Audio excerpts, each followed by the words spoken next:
All right, what's going on, y'all? Hope you guys had a good week and a good Friday. I want to run with you guys the moves that I made this week and the moves that I have planned for next week. Actually on Monday, I opened up a put and I sold it for $44 on TNA.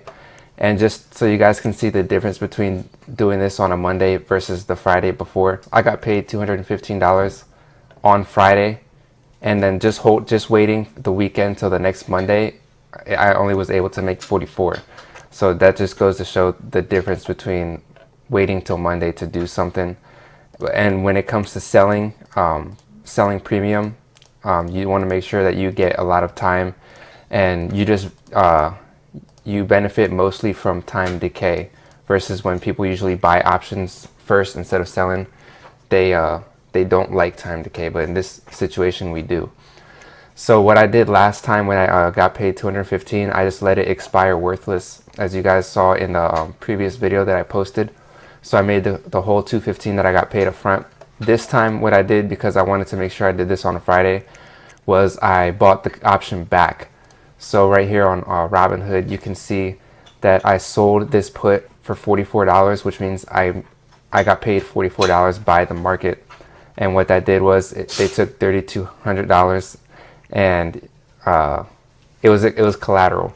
So as long as you have the money to afford 100 shares of a stock, then you can do this option strategy. And I decided to buy it back. So when I sold it for $44, and then because this TNA went up by so much, the value of the option went down.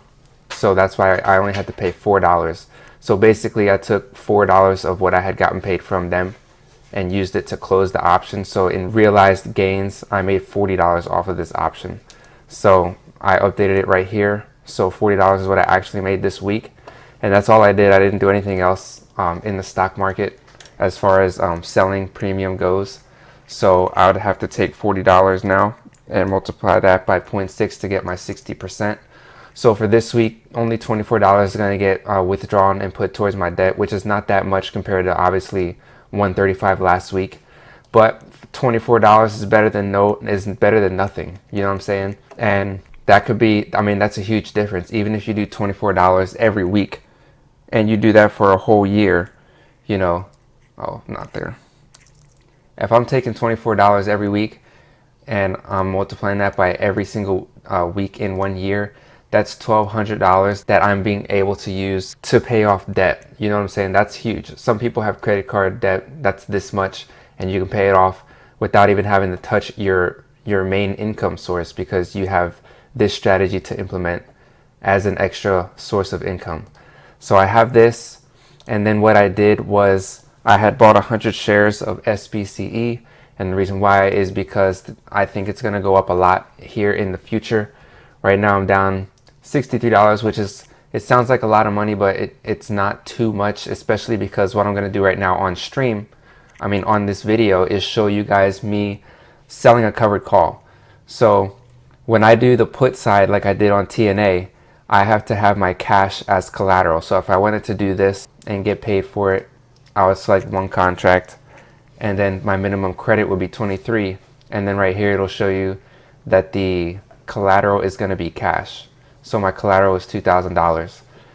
But since I have 100 shares, I'm not going to do puts, I'm going to do calls. So I'm going to go to the call sell side.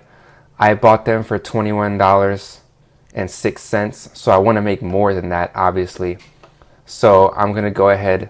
Actually, I paid $22.06. If I want to sell it for pretty much the same price, then I can do it right here, and I'll get paid $60 today, and that'll get added to my buying power. But what I want to do is give myself an opportunity to make more money by selling the shares. So I'm actually going to go to this 23 and hope that the stock goes up to 23 or past 23. Actually, I'm going to go to the 22.5. So in reality, when I bought the shares, I bought it for $2,206 to own 100 shares. If I sell it for $22.50, I'll make $44 just by selling the shares at this price, plus the $46 that I'm getting to open up this contract. So in total, I'm making about $92 or $90, which is a lot better than going right here and saying I'm just gonna make my 60 bucks back. So I'm gonna go ahead into this 23.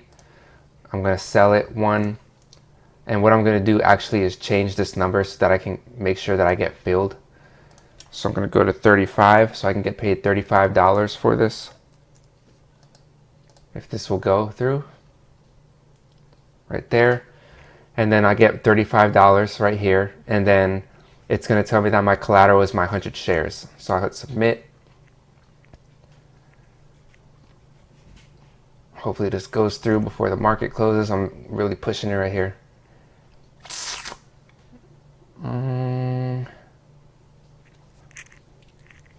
There we go. So I just barely made it, thank goodness. So my total credit was 36. So if I go look at my account now, there goes, the market just closed. So my collateral was my 100 shares, done. So I got $36 added to my buying power, as you can see right here. Previously it was 8 something. And then my 100 shares of SPCE are now collateral. So if I go back to Virgin Galactic Holdings, I should be able to look at my contract here. Right here. So here's my contract. I got paid 34 for it. Actually, I think it was 36. I think it was 36, and right now it's worth 34. So right there, collateral is 100. If you remember watching in the previous video, my collateral had said $3,200 versus shares for TNA. And basically I'm just going to collect money like this every single week until this stock reaches the price that I want to sell them at. So that's the beautiful thing about selling options, is that you can name your price. So if you want to buy shares and you're using cash to buy it, you can say I'm not going to spend any more than $19 per share or $1,900. And then when you own the shares, you can say I don't want to sell them for anything less than a certain amount. And basically you're just here collecting money until you're able to sell it at that price. So it's not like you're just holding the shares until they reach that price and then you finally make money. You can make money while you're waiting for it to reach that dollar amount. So that's what I'm doing. That's what I did this week. And what we'll do is on Monday we'll look and we'll see how much this option will be worth on Monday. So if I would have waited till Monday, we'll see how much money I could have gotten today or up front versus doing it early.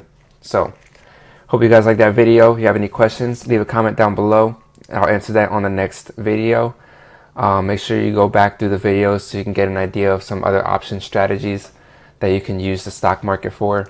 I didn't do any credit spreads just because of the volatility in the stock market. You can see it's going up and down a whole lot, so it's kind of it's a little bit too risky. So you want to make sure that you're doing options that you're very confident in. That takes away the whole gambling aspect of options. A lot of people think doing options in the stock market is gambling, but this, like looking at this chart, it's been going up the last couple days, so that the chances of it going up over the weekend into Monday are higher than it going down. And you have all these indicators that are indicating that it's going to be going up. So if you wanted to play the safe side, you can do a credit spread down here and your chances of profiting are pretty high. But I'm just gonna I'm not gonna take that chance yet. So we'll see what happens next week. Otherwise, let's have a good weekend, and I'll see you guys on Monday. All right.